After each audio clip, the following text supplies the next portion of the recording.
അപ്പോൾ national award winner Mohandas, welcome to talk time. ഒരുപാട് സന്തോഷം കാണാൻ പറ്റിയതിൽ. നമ്മുടെ എംപുരാൻ്റെ ഒരു സക്സസിൻ്റെ ഹാങ് ഓവർ അങ്ങോട്ട് കഴിഞ്ഞിട്ടില്ല, അതിന് മുമ്പാണ് 2018 വേണ്ടിയുള്ള ഒരു നാഷണൽ അവാർഡ് ഓണർ. ആദ്യം തന്നെ കൺഗ്രാറ്റുലേഷൻസ്. ഭയങ്കര വെരി വെൽ ഡിസേർവ്ഡ് എന്ന് പറയാവുന്ന പോലത്തെ ഒരു അപ്രീസിയേഷൻ ആണ്, കിട്ടേണ്ട രീതിയിൽ തന്നെ വരുകയും ചെയ്ത അപ്രീസിയേഷൻ. നാട്ടിലുണ്ടായിരുന്നില്ലല്ലേ അവാർഡ് അനൗൺസ് ചെയ്തപ്പോൾ? ഇല്ല, രാജസ്ഥാനിലെ ഷൂട്ടിലായിരുന്നു. ഫസ്റ്റ് റിയാക്ഷൻ എന്തായിരുന്നു? ഞാൻ ലൊക്കേഷൻ നോക്കിക്കൊണ്ടിരിക്കുകയായിരുന്നു, ഞാൻ നമ്മുടെ അസോസിയേറ്റ് ഡയറക്ടർ രാജേഷും കൂടി. അപ്പം രാജേഷിനെ റൂമിലാക്കിയിട്ട് അവിടെ നിന്നൊരു വേറെ വർക്ക് സെറ്റ് വർക്ക് കിടക്കുന്നുണ്ട്, അവിടേക്ക് പോയിക്കൊണ്ടിരിക്കുന്ന സമയത്താണ് നമ്മുടെ ക്യാമറമാൻ സമീർ ഹക്ക് വിളിക്കുന്നത്. അപ്പം ഞാനും സമീറും കൂടി ഒരു സിനിമയുടെ പരിപാടി ഉണ്ട്. അപ്പോൾ അത് എന്തോ ആർട്ടിസ്റ്റിൻ്റെ അടുത്ത് കഥ പറയുന്നൊരു പരിപാടി. അപ്പം ആളിയാ കോൾ അടിച്ചല്ലോ എന്ന് പറഞ്ഞു. അപ്പം ഞാൻ ഏത് ആർട്ടിസ്റ്റിനെ കിട്ടിയെന്ന് ചോദിച്ചു. അപ്പോൾ അല്ലടാ, നിനക്ക് നാഷണൽ അവാർഡാ. അപ്പോൾ അതാണ് എൻ്റെ ആദ്യത്തെ കോൾ വരുന്നത്. അപ്പോൾ ഭയങ്കര നമ്മൾ പ്രതീക്ഷിക്കാണ്ട് അങ്ങനെ ഒരു പിന്നെ കാത്തിരിപ്പോ അല്ലെങ്കിൽ ഇതൊന്നും ഉണ്ടായിരുന്നില്ല. അത് ഇപ്പോൾ ഒരുപാട് നല്ല നല്ല സിനിമകളുണ്ട്, അതിലേക്ക് ഇപ്പം നമ്മളെ സെലക്ട് ചെയ്യുമെന്നുള്ളത് നമുക്കറിയത്തില്ലല്ലോ. പക്ഷേ അത് ഭയങ്കര സന്തോഷം തന്നെയായിരുന്നു അറിഞ്ഞപ്പോൾ. ഞാൻ പലപ്പോഴായിട്ട് പല ഇൻ്റർവ്യൂസിനും പറഞ്ഞും കേട്ടിട്ടുണ്ട് ഏറ്റവും കഷ്ടപ്പെടുത്തിയ വർക്ക് 2018 തന്നെയാണെന്ന്. 2018 കഷ്ടപ്പാടെന്ന് വെച്ചിട്ടുണ്ടെങ്കിൽ ഈ ടാങ്കിൽ വെള്ളത്തിൽ വെച്ചിട്ട് കുറേ സെറ്റ് ഇടും, വെൽഡിങ്ങും ഷോക്ക് ഏൽക്കലും ഒക്കെ ഉണ്ടായിട്ടുണ്ട് നമുക്ക്. പിന്നെ മാത്രമല്ല കുറച്ച് ടെക്നിക്കൽ എന്താ പറയുക ബ്രില്യൻസ് വേണം അത് ചെയ്യണമെങ്കിൽ. വെച്ചാൽ നമുക്ക് വെള്ളം ഒരുപാട് ഉപയോഗിച്ചുകൊണ്ട് ഷൂട്ട് ചെയ്യാൻ പറ്റില്ല. അപ്പോൾ നമ്മൾ ഒരു പരിധിയിൽ കൂടുതൽ വെള്ളം കയറ്റി വയ്ക്കാനും പറ്റില്ല. വെച്ചാൽ ആൾക്കൊക്കെ നീന്തൽ അറിയും, ആൾക്കാർക്ക് ആരൊക്കെ ഇപ്പം ഒരാളുടെ പൊക്കത്തിലായി കഴിഞ്ഞാൽ ആൾക്ക് നീന്തൽ അറിയാത്ത ആൾക്ക് അത് സർവൈവ് ചെയ്യാൻ പറ്റില്ലല്ലോ. അപ്പോൾ അതുകൊണ്ടുള്ള ഒരു ടെക്നിക്കൽ ഇതും, പിന്നെ നമ്മൾ ഈ ഓരോ വീടുകളും മറ്റേ 4, 5, 8, 10 പീസുകളായിട്ടാണ് വീടുകൾ ചെയ്യുന്നത്. അപ്പോൾ അതിനകത്ത് നമ്മുടെ മെറ്റീരിയലിൻ്റെ ഒക്കെ കാൽക്കുലേഷനൊക്കെ പാളിയിട്ടുണ്ട്, അതിനകത്ത് ബഡ്ജറ്റ് കൂടിയിട്ടുണ്ട്, അങ്ങനെ കുറേ ഇഷ്യൂസ് ഉണ്ടായിട്ടുണ്ട്. അതിൽ തന്നെ താങ്കളുടെ ഐഡിയ ആയിരുന്നു ഞാൻ കേട്ടു, അതായത് വീടുകൾ ഓൾറെഡി ഉള്ള സ്ഥലത്തേക്ക് അല്ലെങ്കിൽ സെറ്റുള്ള സ്ഥലത്തേക്ക് വെള്ളം കൊണ്ടുവരാതെ വെള്ളം ആദ്യം ടാങ്കിൽ അങ്ങനെ ചെയ്യാൻ പറ്റുള്ളൂ. നമ്മൾ ചില ഒരു സീക്വൻസ് നമ്മൾ ടാങ്കിൽ സെറ്റ് ചെയ്ത് കഴിഞ്ഞാൽ സെറ്റ് ഫുൾ മാർക്ക് ചെയ്യും. നമ്മൾ അതിനകത്ത് മാർക്ക് ചെയ്ത് നമുക്ക് ഏത് ലെവലിലാണോ വെള്ളം വരേണ്ടതെന്നുള്ള ആ ലെവലിലേക്ക് വീടുകളെല്ലാം പ്ലേസ് ചെയ്ത് അത് ആ രീതിയിൽ ബാക്കിയുള്ള ഒബ്ജക്റ്റുകൾ മരങ്ങളായാലും ഇലക്ട്രിക് പോസ്റ്റ് ആയാലും വാഴകളായാലും കവുങ്ങ് അങ്ങനെ എന്തൊക്കെയാണോ ഒരു വീടിൻ്റെ പരിസരം മതിലുകൾ കോമ്പൗണ്ട് വാള് ഒക്കെ നമ്മൾ ആ ഒരു ഹൈറ്റിലേക്ക് ലെവൽ ചെയ്തിട്ട് പിന്നെ വെള്ളം ഫില്ല് ചെയ്യും. അതിനകത്ത് ആ ഒരു സ്റ്റെപ്പ് ഷൂട്ട് കഴിഞ്ഞ് കഴിഞ്ഞാൽ ഈ സാധനങ്ങളെല്ലാം നമ്മൾ ആദ്യം വെള്ളം ഒഴിവാക്കിയിട്ട് പിന്നെ ക്രെയിൻ വെച്ച് എല്ലാ സാധനവും പുറത്തിറക്കി അപ്പോഴേക്കും ഫുൾ ക്ലീൻ ചെയ്യണം. പക്ഷേ മൊത്തം ചെളിയും ഒക്കെ ആയിട്ട് കിടക്കുകയാണത്. ക്ലീൻ ചെയ്തിട്ട് പിന്നെ അടുത്ത സെറ്റപ്പ് മാർക്ക് ചെയ്ത് വീണ്ടും അടുത്ത സെറ്റപ്പ് കയറ്റും, വീണ്ടും വെള്ളം ഫില്ല് ചെയ്യും. അങ്ങനെ ഒരുപാട് സെറ്റപ്പ് ഉണ്ട് അതിനകത്ത്. അതിൽ തന്നെ എനിക്കൊരു രസം തോന്നിയ കാര്യം, എനിക്ക് തോന്നുന്നു നമുക്ക് ചെറുപ്പത്തിലുള്ള ഭയങ്കരമായ കുഞ്ഞു കുഞ്ഞു കളിപ്പാട്ടങ്ങളോടുള്ള ഇഷ്ടം വലുതാകുമ്പോൾ മാറുമല്ലോ. പക്ഷെ വലിയ ആളുകൾക്കും ഭയങ്കര ഒരു കൗതുകമുള്ള സാധനമാണ് ഈ JCB എന്ന് പറയുന്നത്. JCBയെ കൊണ്ട് നിങ്ങൾ വെള്ളം കോരിച്ച് തിരയുണ്ടാക്കിയെന്ന് ഞാൻ കണ്ടു. അല്ല, അത് JCB നമ്മുടെ ഇവിടെ റോഡിലൊക്കെ സ്ഥിരം മണ്ണ് മാന്താൻ വീഴുന്ന JCB അല്ല. അത് കുറച്ചും കൂടി ഇതിൻ്റെ ആം ഭയങ്കര ലെങ്ത് ഉള്ളതാണ്. അതിനകത്ത് നമ്മൾ ആമിൻ്റെ ഫ്രണ്ടത്തെ ബക്കറ്റ്, ഈ മണ്ണ് മാന്താൻ ബക്കറ്റ് അഴിച്ച് മാറ്റിയിട്ട് പിന്നെ അതിനകത്ത് നമ്മൾ അതേ ഫിറ്റിംഗ് വെച്ചിട്ട് ഒരു 6 ബാരൽ വെച്ചിട്ട് ഒരു വലിയൊരു സാധനം ഉണ്ടാക്കി. അപ്പോൾ ഈ എയറുള്ള സാധനം വെച്ചിട്ടേ നമുക്കത് പ്രഷർ ചെയ്യാൻ പറ്റുള്ളൂ, എന്നാലേ അത് വെള്ളത്തേക്ക് താഴ്ന്നു പോകുമ്പോൾ അതിൻ്റെ പ്രഷർ കിട്ടുള്ളൂ. അങ്ങനെ അത് വെച്ചിട്ടുണ്ടാക്കിയിട്ടാണ് നമ്മൾ തിരയുണ്ടാക്കിയത്. അങ്ങനെ 2 സെറ്റപ്പ് ചെയ്തിട്ടുണ്ടായിരുന്നു ആ ഒരു ബാരൽ പരിപാടി. പിന്നെ നമ്മൾ ഒരു 50 അടി ഹൈറ്റിൽ നിന്ന് ഒരു ടാങ്ക് വെച്ചിട്ട് വെള്ളം അവിടുന്ന് അങ്ങനെ പറയും മറിച്ചിട്ട് വെള്ളം ഒരു ഇതിലൂടെ വന്ന് മറ്റേ നമ്മുടെ ഇതിലേക്ക് അടിച്ച് കയറി ഇതായിട്ട് ഉണ്ടെങ്കിൽ കറക്റ്റ് നമ്മുടെ ആളുകൾക്ക് ഇൻട്രാക്ട് ചെയ്യുന്ന വെള്ളത്തിൻ്റെ ഇത് പ്രഷറെല്ലാം ശരിക്കും എനിക്ക് ഒരു 95% മുകളിൽ നമുക്ക് റിയലായിട്ട് കിട്ടിയിട്ടുണ്ട്. പക്ഷേ എക്സ്റ്റൻഷൻ ഫുൾ CGയിലാണ് നമ്മൾ ചെയ്തിട്ടുള്ളത്. ഇപ്പോൾ ഈ നാഷണൽ അവാർഡ് കിട്ടിയിരിക്കുന്നത് പ്രൊഡക്ഷൻ ഡിസൈനിന് വേണ്ടിയിട്ടുള്ള നാഷണൽ അവാർഡാണ്. അതെ അതെ. നമ്മളെ സംബന്ധിച്ച് ഇപ്പോൾ ഒരു സാധാരണക്കാരൻ അല്ലെങ്കിൽ സിനിമയെ പറ്റി ഒരു ഐഡിയ ഇല്ല, സിനിമ കാണുന്നു എന്ന് മാത്രമുള്ള ഒരു സാധാരണക്കാരന് പ്രൊഡക്ഷൻ ഡിസൈനും ആർട്ട് ഡയറക്ടറും തമ്മിലുള്ള വ്യത്യാസം എന്താണെന്ന് വെച്ച് കഴിഞ്ഞാൽ എങ്ങനെ പറഞ്ഞു കൊടുക്കാൻ പറ്റും? ഇപ്പോൾ ശരിക്കും നമ്മൾ ഹോളിവുഡ് സിനിമയിൽ ഞാനൊരു ഹോളിവുഡ് സിനിമ വർക്ക് ചെയ്തിട്ടുണ്ട്, ബസുമതി ബ്ലൂസ് എന്ന് പറഞ്ഞിട്ട്. അവിടെ നിന്ന് ഒരു പ്രൊഡക്ഷൻ ഡിസൈനർ വന്നിട്ടുണ്ടായിരുന്നു, ബെർണാഡ് തുലിപ്തോ എന്ന് പറഞ്ഞിട്ട്. പുള്ളിയാണ് മാസ്കോസോറുടെയൊക്കെ പ്രൊഡക്ഷൻ ഡിസൈനർ. പുള്ളി ഇപ്പം ഇവിടുത്തെ അതിൻ്റെ കോസ്റ്റ്യൂമിൻ്റെ ഒരു മേക്കപ്പ് ഡിസൈൻ ചെയ്യുന്നത്, അപ്പോൾ സെറ്റ് ഡിസൈൻ ചെയ്യുന്നത്, അതിൻ്റെ ആ ഒരു സിനിമയ്ക്ക് വേണ്ട എല്ലാ ഏരിയയും ചെയ്യുന്നതാണ് യഥാർത്ഥ പ്രൊഡക്ഷൻ ഡിസൈനർ എന്ന് പറയുന്നത്. പക്ഷെ നമ്മളുടെ ഇവിടുത്തെ പ്രൊഡക്ഷൻ ഡിസൈനർ എന്ന് പറയുന്നത് എന്താ പറയുക, നമുക്ക് അത്രയും ഭാരിച്ച ജോലികളില്ല. ഇപ്പോൾ മേക്കപ്പിൻ്റെ കാര്യം മേക്കപ്പ് മാൻ പ്ലാൻ ചെയ്യുന്നു, കോസ്റ്റ്യൂമിൻ്റെ കാര്യം കോസ്റ്റ്യൂം പ്ലാൻ ചെയ്യുന്നു, ആർട്ട് ഡിപ്പാർട്ട്മെൻറ്റിൻ്റെ കാര്യം ഈ ആർട്ട് ഡയറക്ടറും അല്ലെങ്കിൽ പ്രൊഡക്ഷൻ ഡിസൈനർ അയാൾ പ്ലാൻ ചെയ്യുന്നു. പക്ഷേ നമ്മൾ ചില ഡിസിഷൻ കളേഴ്സിൻ്റെ കാര്യങ്ങൾ നമ്മൾ ഡിസ്കഷൻ ചെയ്യും. അപ്പം നമ്മൾ ഇപ്പം ബ്രോഡാഡി എന്ന് പറഞ്ഞ സിനിമയിൽ നമ്മൾ കളേഴ്സിൻ്റെ കാര്യം ഞാനും സുജിത്തും അപ്പം നമ്മളിപ്പം ഒട്ടുമിക്ക കോസ്റ്റ്യൂമേഴ്സ് അതെ ഇപ്പോൾ നമ്മൾ കോസ്റ്റ്യൂമേഴ്സായിട്ട് അതുമാതിരി നമ്മൾ ഇന്ന കളേഴ്സ് ഉപയോഗിക്കേണ്ട, ഇന്ന കളേഴ്സ് ഉപയോഗിച്ച് കഴിഞ്ഞാൽ കുറച്ചും ബെറ്റർ ആയിരിക്കും. അത് നമ്മൾ അങ്ങനെ ഉള്ളൊരു ചർച്ചയും കാര്യങ്ങളും ഉണ്ടാവാറുണ്ട്. ചിലപ്പോൾ സിനിമയിൽ അത്രയും കാര്യങ്ങളൊന്നും അതുണ്ടാകും. കോസ്റ്റ്യൂമർ എന്തുകൊണ്ടെന്ന് ചോദിക്കുന്നു അത് ചെയ്യുന്നു, മേക്കപ്പ് മാൻ എന്ത് ചെയ്യുന്നു അത് ചെയ്യുന്നു, മറ്റേ ആർട്ട് ഡയറക്ടർ എന്ത് ചെയ്യുന്നു അത് ഷൂട്ട് ചെയ്യുന്നു, അങ്ങനെ സിനിമകളും ഉണ്ട്. പക്ഷേ നമ്മൾ ഭയങ്കര ചർച്ചയുണ്ടായിട്ടുള്ള സിനിമകളും നമ്മൾ ചെയ്യാറുണ്ട്. അത് അപ്പം അതിൽ നിന്ന് മനസ്സിലായോ ഒരു വ്യത്യാസം എന്താണെന്നുള്ളത്. അതാണ് പ്രൊഡക്ഷൻ ഡിസൈനർ ആൻഡ് ഡയറക്ടർ തമ്മിലുള്ള വ്യത്യാസം എനിക്ക് മനസ്സിലാക്കാൻ കഴിഞ്ഞിട്ടുള്ളത്. പറഞ്ഞ ചർച്ചകളൊക്കെ ഏറ്റവും ആദ്യം മുതൽ, അതായത് സ്ക്രിപ്റ്റ് കേട്ട മുതലാണോ, എപ്പോൾ മുതലാണ് പ്രൊഡക്ഷൻ ടീം ഒരു സിനിമയിൽ ഫുള്ളി ഇൻവോൾവ് ആയി തുടങ്ങുന്നത്? പ്രൊഡക്ഷൻ ഡിസൈൻ ടീമല്ലേ ഉദ്ദേശിക്കുന്നത്. നമ്മൾ ഇപ്പം സ്ക്രിപ്റ്റ് വായിച്ചു കഴിഞ്ഞിട്ടുണ്ടെങ്കിൽ നമ്മൾ ഫസ്റ്റ് സ്റ്റെപ്പ് എന്ന് പറഞ്ഞിട്ടുണ്ടെങ്കിൽ നമ്മൾ ലൊക്കേഷൻ നോക്കലാണ്. ലൊക്കേഷൻ നോക്കിക്കഴിഞ്ഞിട്ടുണ്ടെങ്കിൽ പിന്നെ അടുത്ത സ്റ്റെപ്പ് എന്ന് പറയുകയാണെങ്കിൽ അവിടെ ആ സീൻ എങ്ങനെ പ്രാവർത്തികമാക്കുമെന്നുള്ളതിന് സ്കെച്ചുകൾ നമ്മൾ പ്ലാൻ ചെയ്യും. അതിൻ്റെ അടുത്ത സ്റ്റെപ്പ് എന്ന് പറഞ്ഞാൽ കോംപ്ലിക്കേഷൻ എന്തെങ്കിലുമുള്ള പരിപാടിയാണെങ്കിൽ ചിലപ്പോൾ മിനിയേച്ചർ ആവശ്യമുണ്ടെങ്കിൽ മിനിയേച്ചറുകൾ നമ്മൾ ചെയ്യും. അത് കഴിഞ്ഞിട്ടുണ്ടെങ്കിൽ അടുത്ത സ്റ്റെപ്പ് എന്ന് പറഞ്ഞാൽ നമ്മൾ സെറ്റ് ക്രിയേറ്റ് ചെയ്ത് തുടങ്ങും. പിന്നെ നമ്മൾ ഷൂട്ടിങ് തുടങ്ങേണ്ട പ്രോസസ്സ് അതായത് സ്റ്റാർട്ടിങ് അത് ത്രൂ ഔട്ട് നിൽക്കണം. ശരിക്കും ഞാൻ എൻ്റെ സിനിമകളിലെ സമയത്ത് ഒരിക്കലും ഞാൻ 2 സിനിമയായിട്ട് ചെയ്യാറില്ല, ഒറ്റ സിനിമ തന്നെ ചെയ്യാറുള്ളൂ. അത് നമ്മൾ ഫുൾ ടൈം എൻ്റെ കൂടെ ഉണ്ടാവാറുണ്ട്. സെറ്റിൽ എല്ലാവരും മണിച്ചേട്ടൻ എന്നാണ് വിളിച്ചത്. അതെ അതെ, എൻ്റെ വീട്ടിൽ വിളിക്കുന്ന പേര് മണി എന്നാണ്. ഞാൻ കുറെ പറഞ്ഞു കേട്ടത് മണിച്ചേട്ടൻ ഭയങ്കര ഒബ്സർവേഷൻ ഉള്ള ആളാണ്. വളരെ കുറച്ച് ആൾക്കാരൊക്കെ മോഹൻദാസ് എന്നുള്ള പേര് ആരും യൂസ് ചെയ്യാറില്ല സെറ്റിൽ. അത് ഒഫീഷ്യൽ നെയിമായിട്ട് അങ്ങനെ കിടക്കുന്നു. ഞാൻ അവിടെ ഇവിടെ ഒക്കെ കണ്ടു മണിച്ചേട്ടൻ ഇത് സെയിം ആൾ തന്നെയാണോ എന്നൊരു സംശയം. കുറെ പേര് ക്രൂലൊക്കെ ഉള്ളവർ കുറെ പേര് പറഞ്ഞു കേട്ടത് മണിച്ചേട്ടൻ ഭയങ്കര ഒബ്സർവേഷൻ ഉള്ള ആളാണ്, കുഞ്ഞു കുഞ്ഞു കാര്യങ്ങൾ വരെ ശ്രദ്ധിച്ച് അതേപോലെ റീക്രിയേറ്റ് ചെയ്യുന്നത്. അപ്പോൾ സിനിമ എൻ്റെ ഒബ്സർവേഷൻ ഞാൻ എപ്പോഴും കണ്ടിട്ടുണ്ട് എൻ്റെ സറൗണ്ടിങ്ങിലാണ്. നമ്മളിങ്ങനെ യാത്ര ചെയ്യുന്ന സമയത്ത് നമുക്ക് എല്ലാം നമുക്ക് വേണ്ട സാധനങ്ങളെല്ലാം നമ്മുടെ സറൗണ്ടിങ്ങിലുണ്ട്. ഇപ്പോൾ നമുക്കൊരു ബിൽഡിംഗ്, നമുക്ക് 30 വർഷത്തെ പഴക്കമുള്ള ഒരു ബിൽഡിംഗാണ് നമ്മൾ സെറ്റ് ചെയ്യുന്നത്. അതിൻ്റെ പെയിൻറ്റിങ് മൂഡ് എന്താണെന്ന് നമ്മൾ 30 വർഷത്തെ ഒരു ബിൽഡിംഗ് അവിടെ നമ്മുടെ സറൗണ്ടിങ്ങിൽ നോക്കി കാണാൻ പറ്റും.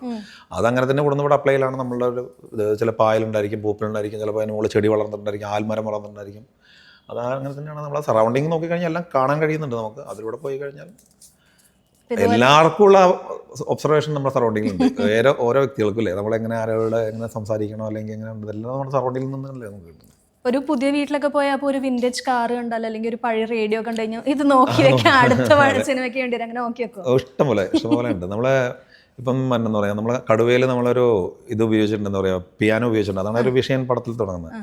അപ്പം അങ്ങനെ ജിനു എൻ്റെ അടുത്ത് ആ കഥ പറഞ്ഞപ്പോൾ തന്നെ ഞങ്ങൾ ലൊക്കേഷൻ നോക്കുന്ന സമയത്ത് എല്ലാ വീട്ടിലും ഏറ്റവും കൂടുതൽ നമ്മൾ പിയാനോ, അത് കോട്ടയം സൈഡിലുള്ള വീട്ടിലും പല രീതിയിലുള്ള പിയാനോ ഉണ്ട്.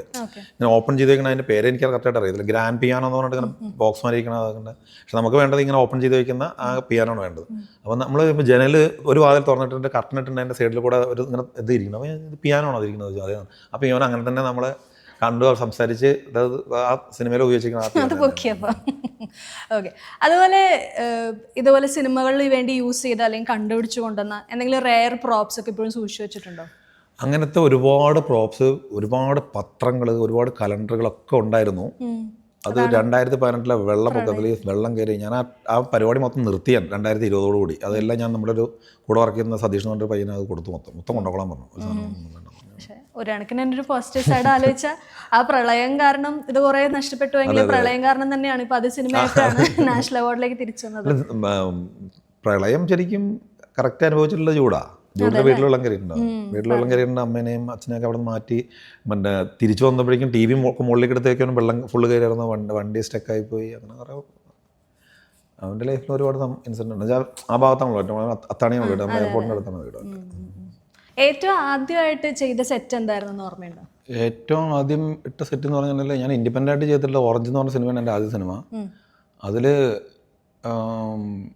ഒരു വർക്ക്ഷോപ്പാണ് ആദ്യം സെറ്റ് ഇടുന്നത്. എൻ്റെ ലൈഫിൽ ആദ്യത്തെ ഞാൻ ഇൻഡിപെൻഡൻറ്റിന് ശേഷം സെറ്റ് ഇടുന്ന ഒരു വർക്ക്ഷോപ്പായിരുന്നു. അതുപോലെ എനിക്ക് തോന്നുന്നു ഈ പ്രളയത്തിൻ്റെ ഇമ്പാക്ട് നമുക്ക് ഏറ്റവും ഭയങ്കര ഇമോഷണൽ ആയ ഒരു സീൻ 2018 സിനിമയിലെ എയർലിഫ്റ്റ് എന്ന് പറയുന്ന സീനാണ്. അതിൽ നമുക്ക് വിശ്വസിക്കാൻ പറ്റാത്തൊരു കാര്യം എന്ന് പറയുന്നത് ആ helicopter fully production design team ചെയ്തതാണ് എന്നുള്ളതാണ്. ഞാൻ ആലോചിക്കായിരുന്നു ഇനി ആ 2018 ഹെലികോപ്റ്റർ ഉണ്ടാക്കിയത് എംപുരാനിലേക്ക് വന്നപ്പോഴേക്കും കുറച്ച് എളുപ്പമായോ? ഹെലികോപ്റ്റർ ഒക്കെ ഉണ്ടാക്കി ശീലമായി. അത് കുറച്ച് എളുപ്പമായിട്ടുണ്ട്. എന്താ വെച്ചിട്ടുണ്ടെങ്കിൽ നമ്മൾ എങ്ങനെയാണ് ഹെലികോപ്റ്റർ മേക്ക് ചെയ്യുക എന്നുള്ളതെന്ന് വെച്ചാൽ നമ്മൾ ആ ഒരു ഐഡിയ നമ്മൾ ഉപയോഗിച്ചിട്ടുള്ള ഐഡിയ എന്ന് വെച്ചിട്ടുണ്ടെങ്കിൽ നമ്മൾ ഒരു ഇത് എന്താ പറയുക, ആനിമേഷനിലൊരു ഒരു ഹെലികോപ്റ്റർ നമ്മൾ ക്രിയേറ്റ് ചെയ്തിട്ട് അതിൽ നിന്ന് ആക്ച്വൽ സൈസിൽ മെഷർമെൻറ്റ് പ്രിൻ്റ് അടിച്ചിട്ട് അതിൽ വെച്ചിട്ടാണ് നമ്മളത് ആ സൈസ് ഇത് ചെയ്യുന്നത് വെച്ചാൽ ആ കറക്റ്റ് ഷേപ്പും കാര്യങ്ങളും കിട്ടാൻ വേണ്ടിയിട്ട്. അപ്പോൾ അത് ആക്ച്വലി ഈ നമ്മുടെ 2018 ഉപയോഗിച്ചിട്ടുള്ള ഹെലികോപ്റ്റർ എന്ന് പറയുന്നത് നമ്മുടെ മറ്റേ ഇന്ത്യൻ കോസ്റ്റ് ഗാർഡിൻ്റെ ഹെലികോപ്റ്ററാണ്. അത് അത്രയും ഓർണമെൻ്റലല്ല. പക്ഷെ നമ്മൾ ഇത് ഭയങ്കര ഓർണമെൻ്റലാണ് നമ്മളെ എംപുരാൻ ഉപയോഗിച്ചിട്ടുള്ള ഹെലികോപ്റ്റർ. പക്ഷെ മെത്തേഡ് എംപുരാനിലെ ഹെലികോപ്റ്ററിന് കുറച്ചും കൂടി ജോലി കൂടുതലുള്ള ഏരിയയാണ്. ചില ഒരുപാട് അതിനകത്തുള്ള ഗണ്ണും മിസൈലുകളും മറ്റേ കുറേ സാധനങ്ങൾ അതിനകത്ത് വർക്ക് ചെയ്യാൻ പറ്റുന്ന അത്രയും നമ്മൾ ഗ്രാഫിക്സ് ഒഴിവാക്കിയിട്ട് ചെയ്യാൻ പറ്റുന്ന സാധനങ്ങളും ചെയ്തിട്ടുണ്ട്. പിന്നെ റൂട്ടർ മറ്റേ ടെയിൽ റൂട്ടറൊക്കെ നമ്മൾ അതൊക്കെ ഒറിജിനൽ മോട്ടർ വെച്ച് നമ്മൾ ലാൻഡ് ചെയ്ത് കഴിഞ്ഞാൽ പിന്നെ ഗ്രാഫിക്സ് വേണ്ട നമ്മുടെ ഈ ഹെലികോപ്റ്ററിന്. മറ്റേത് തന്നെ ഫ്ലൈ ചെയ്ത് നിൽക്കുന്നത് മാത്രമല്ല നമ്മൾ യൂസ് ചെയ്യുന്നത്. അതിനകത്ത് നമ്മൾ ഇത് ഉണ്ടാക്കിയിട്ടില്ല, റൂട്ടർ ഉണ്ടാക്കിയിട്ടില്ല ഇതിന് 2018. പക്ഷെ മെത്തേഡ് ഒന്ന് തന്നെയാണ്. പക്ഷെ മറ്റേതിൽ 2 ഹെലികോപ്റ്റർ ഉണ്ടാക്കിയിട്ടുണ്ടായിരുന്നു. 3 നമ്മൾ കാണിക്കുന്നുണ്ട്, ഒരെണ്ണം ഫുൾ ഗ്രാഫിക്സ് ആണ്. അത് വെച്ചാൽ നമ്മൾ ഇങ്ങനത്തെ ഒരു ആക്സസ് വരുമ്പോൾ 2 നമുക്ക് കാണുള്ളൂ. പക്ഷെ വൈഡ് വരുന്ന സമയത്ത് 3 വരുമ്പോൾ 1 നമ്മൾ ഗ്രാഫിക്സ് ചെയ്യും. ബാക്കിയെല്ലാം ലാൽ സാറിൻ്റെ എൻട്രി കഴിഞ്ഞാൽ പിന്നെ ഗ്രാഫിക്സ് ഇല്ല. ലാൻഡ് ചെയ്ത് കഴിഞ്ഞാൽ പിന്നെ അതിൻ്റെ ഹൈഡ്രോളിക് ഡോറ് ശരിക്കും പിന്നെ അപ്പാച്ചെ 64 അങ്ങനെ ഒരു പരിപാടിയില്ല. പക്ഷെ നമ്മുടെ സിനിമയ്ക്ക് വേണ്ടിയിട്ടാണ് അങ്ങനെ ചെയ്യുന്നത്. ലൂസിഫർ എന്ന് ഭയങ്കരമായിട്ട് സ്കെയിലപ്പ് ചെയ്താണ് എംപുരാനിലേക്ക് വന്നത്. എംപുരാൻ എന്ന് എസ്രായേലിലേക്ക് വരുമ്പോഴേക്കും ഭയങ്കര ഹൈ ലെവലാണെന്നുള്ളത് പൃഥ്വിരാജ് തന്നെ പറഞ്ഞായിരുന്നു. എവിടം വരെ ആയി വർക്ക്, എത്രയാണ് പ്രോഗ്രസ് എന്തായി? ഇല്ല, അതിനെ കുറിച്ച് ഇപ്പം ഒന്നും പ്ലാനൊന്നുമില്ല. അതൊക്കെ എന്തായാലും ഇപ്പം ലൂസിഫർ കഴിഞ്ഞിട്ട് പിന്നെ 5 വർഷം കഴിഞ്ഞിട്ട് ആണ് 6ാമത്തെ വർഷത്തിലാണ് നമ്മളത് റിലീസ് ചെയ്യുന്നത്. അത്രയും സമയം എടുക്കും. പിന്നെ ഡയറക്ടർ ചെറിയ ഡയറക്ടർ അല്ലല്ലോ, പുള്ളിക്ക് ഒരുപാട് സിനിമകൾ തീർക്കാനുണ്ട്. അഭിനയിക്കൽ ഹിന്ദിയും തെലുങ്കും മലയാളം ഒരുപാട് കമ്മിറ്റ്മെൻ്റ് ഉണ്ട്. എംപുരാനിലാന്ന് തോന്നുന്നു നമ്മൾ പ്രേക്ഷകരെ ഏറ്റവും കൂടുതൽ പറ്റിച്ചതല്ലേ? അതായത് ലഡാക്ക് നമ്മളെ കാണിക്കുന്നു, ചെന്നൈ നമ്മളെ കാണിക്കുന്നു, നമ്മൾ സെനഗലാന്ന് വിചാരിക്കുന്നു. അല്ല, എംപുരാനിൽ നിന്നല്ല, എല്ലാ സിനിമയിലും അങ്ങനെ പറ്റിച്ചില്ലേ ചെയ്യാൻ പറ്റുള്ളൂ. ഇപ്പോൾ നമ്മളിപ്പം സ്പാനിഷ് മസാല നമ്മൾ സ്പെയിനിൽ പോയി ഷൂട്ട് ചെയ്തിട്ടുണ്ടെങ്കിലും കുറേ സാധനം ഇവിടെ കുറച്ച് സാധനങ്ങൾ എടുത്തിട്ട് ചെയ്തിട്ടുണ്ട്. എല്ലാ സിനിമകളും അങ്ങനെ ചെയ്യും. ഇപ്പം നമ്മൾ ആദം ജോണിൽ ചെയ്തിട്ടുണ്ട്. അവിടെ ഒരു ക്ലൈമാക്സ് പോർഷൻ നമ്മൾ പകുതി ഷൂട്ട് ചെയ്തിരിക്കുന്നത് മറ്റേ സ്കോട്ട്ലാൻഡിലാണ്, പകുതി ബോംബെയിലാണ് ഷൂട്ട് ചെയ്തിരിക്കുന്നത്. അങ്ങനെ പല സിനിമകളും അങ്ങനെ യൂസ് ചെയ്യാറുണ്ട്. മറ്റേ ബ്ലാക്ക് മാജിക് അതന്നെ ബ്ലാക്ക് മാജിക് അവരുടേതൊക്കെ അല്ലേ? ശരി. പക്ഷെ അപ്പോൾ ഈ എംപുരാനിൽ സെറ്റ് ഇട്ടത് അല്ലെങ്കിൽ പ്രൊഡക്ഷൻ ഡിസൈൻ ചെയ്തതിൽ ഏറ്റവും സാറ്റിസ്ഫാക്ഷൻ തോന്നിയ ഒരു സെറ്റ് എന്തായിരുന്നു? അതിൽ സാറ്റിസ്ഫാക്ഷൻ തോന്നാത്ത സെറ്റില്ല എന്നുള്ളതാണ് സത്യം. അതെല്ലാം നല്ല രീതിയിലാണ് ചെയ്തിട്ടുള്ളത്. ഇപ്പം അങ്ങനെ ഇപ്പം സമയക്കുറവിൻ്റെ പ്രശ്നങ്ങളോ സംഭവമൊന്നും ഉണ്ടായിട്ടില്ല. അത് നമുക്ക് എപ്പോഴും സാറ്റിസ്ഫാക്ഷൻ കുറവെന്ന് ചിലപ്പോൾ സംഭവിക്കാറെന്ന് പെട്ടെന്ന് ഒരു ആർട്ടിസ്റ്റ് നാളെ പോകണം, അവൻ്റെ ആ സീനും കൂടി എടുക്കണം, പുള്ളി അത് കഴിഞ്ഞാൽ വേറെ സിനിമയ്ക്ക് ജോയിൻ ചെയ്യണം, അത് കഴിഞ്ഞ് 3 മാസം കഴിഞ്ഞ ഡേറ്റ് ഉണ്ടാവുമെന്ന് പറയുമ്പോൾ നമ്മൾ അതുകൊണ്ട് തീർക്കാൻ വേണ്ടി ചിലപ്പോൾ രാത്രിയൊക്കെ എന്തെങ്കിലും സെറ്റപ്പ് ഉണ്ടാക്കിയിട്ട് ഷൂട്ട് ചെയ്യുന്നുണ്ട്. ചിലപ്പോൾ അത് നമ്മൾ പ്ലാൻ ചെയ്തതിനേക്കാൾ നന്നാവാറുണ്ട്. പെട്ടെന്ന് ആയതാലും സംഭവിക്കാറുണ്ട്. കംപ്ലീറ്റ്ലി ഒരു ഫാൻറ്റസി ഫിക്ഷൻ പോലെ ഒരു വേൾഡ് ക്രിയേറ്റ് ചെയ്തെടുക്കാനാണോ, അല്ലെങ്കിൽ പഴയകാലം ഇപ്പോൾ മാമാങ്കമൊക്കെ പോലെ നമുക്കറിയാം പഴയകാലം അങ്ങനെയുള്ള കാണിക്കുമ്പോഴാണോ? എനിക്ക് മനസ്സിലായിട്ടുള്ളത് നമ്മൾ പഴയകാലം റിയാലിറ്റി അന്വേഷിച്ചിട്ട് അത് കണ്ടെത്തുന്നതാണ്. ഫിക്ഷൻ സാധനങ്ങൾ നമുക്ക് ഫാൻറ്റസി സാധനങ്ങൾ എങ്ങനെ വേണമെങ്കിലും നമുക്ക് ക്രിയേറ്റ് ചെയ്യാം. മറ്റേതിനൊരു എന്താ പറയുക, ഒരു ജെനുവിൻ ഒരു ലോജിക്ക് നോക്കാണ്ട് നമ്മൾ എന്താ പറയുക, അതിൻ്റെ ഒരു കാലഘട്ടം നമ്മൾ കുറച്ചെങ്കിലും മനസ്സിലില്ലാണ്ട് നമ്മൾ അത് കണ്ടെത്താനും അത് ചെയ്തെടുക്കാനുള്ള സമയം എന്താ പറയുക കൂടുതൽ ഹാർഡ് വർക്ക് വരുന്നത് അതിന് വേണ്ടിയിട്ടാണ്. എന്താ വെച്ചാൽ മറ്റേ ഫാൻറ്റസി എന്ന് പറയുന്ന സാധനം നമ്മളുടെ മനസ്സിൽ തെളിയുന്നത് എന്താണോ അത് ചെയ്യാൻ പറ്റും. പക്ഷെ നമ്മുടെ മനസ്സിൽ തെളിയുന്ന അല്ല ശരിക്കും പല ഒരു കാലഘട്ടത്തിൽ ഉണ്ടാവുന്നത്. അപ്പോൾ അത് അന്വേഷിച്ച് കണ്ടതാണ്, പീരീഡ് അന്വേഷിച്ച് പീരീഡ് സിനിമകൾ ചെയ്യുന്ന ആളുകൾക്ക് അത് ഭയങ്കരമായിട്ട് നല്ല ഇത് ഒരു പണിയല്ല ശരിക്കും, ഇതൊരു ക്രേസാണ് നമുക്ക് ശരിക്കും. അത് കണ്ടെത്തിയത് കിട്ടുമ്പോണ്ടാവുന്ന ഒരു സന്തോഷം എന്ന് പറഞ്ഞാൽ ഭീകരമാണ്. നാഷണൽ അവാർഡ് കിട്ടിയിട്ട് വന്ന അപ്രീസിയേഷൻ കോൾസിൽ ഏറ്റവും പ്രിയപ്പെട്ട ഒരു കോൾ ആരുടെ ആയിരുന്നു? അത് പ്രിയൻ സാറും സാബു സാറും വിളിച്ചിട്ടുണ്ടായിരുന്നു. ആ കോളാണ് രണ്ടുപേരും ഭയങ്കരമായിട്ട്.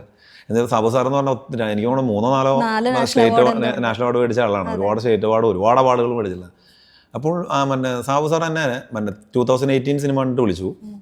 പിന്നെ എനിക്ക് ഏറ്റവും കൂടുതൽ വെച്ചാൽ ഞാനും സാറുമായിട്ട് വലിയ അടുപ്പമുണ്ട്. പ്രിയൻ സാറിൻ്റെ പടങ്ങൾ ചെയ്തുകൊണ്ടുള്ളൊരു അടുപ്പം. പുള്ളിയുടെ ഫ്ലാറ്റിലൊക്കെ പോയിട്ട് ഞാൻ 2018 കണ്ടിട്ട് വിളിച്ചു.